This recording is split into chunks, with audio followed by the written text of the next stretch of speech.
যুক্তরাষ্ট্রে শিক্ষার্থী ভিসার অ্যাপয়েন্টমেন্ট বা সাক্ষাৎকার নির্ধারণ প্রক্রিয়া অনির্দিষ্টকালের জন্য স্থগিত করেছে মার্কিন প্রশাসন। প্রেসিডেন্ট ডোনাল্ড ট্রাম্পের প্রশাসনের নির্দেশে দেশটির সব দূতাবাস ও কনসুলেটে এই সিদ্ধান্ত কার্যকর করা হয়েছে।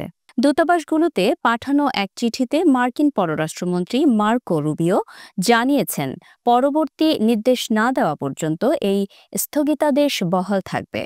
চিঠিতে বলা হয়েছে, শিক্ষার্থী ও বৈদেশিক বিনিময় কর্মসূচির আওতাধীন ভিসা আবেদনকারীদের ক্ষেত্রে সামাজিক যোগাযোগ মাধ্যম যাচাই কার্যক্রম জোরদার করা হচ্ছে। এই কারণে সাক্ষাৎকার প্রক্রিয়া সাময়িকভাবে বন্ধ রাখা হচ্ছে।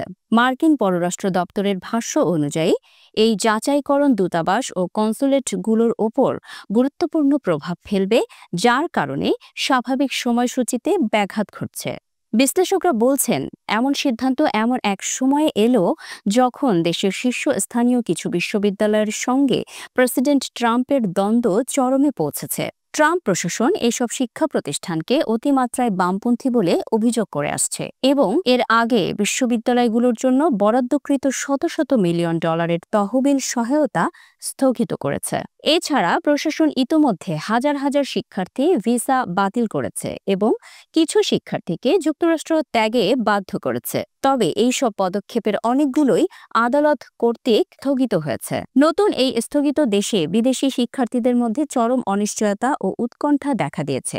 বিশেষ করে এসব শিক্ষার্থী যুক্তরাষ্ট্রে উচ্চশিক্ষার জন্য আবেদন প্রক্রিয়ার শেষ পর্যায়ে রয়েছেন। তারা এই সিদ্ধান্তে চরমভাবে ক্ষতিগ্রস্ত হচ্ছেন।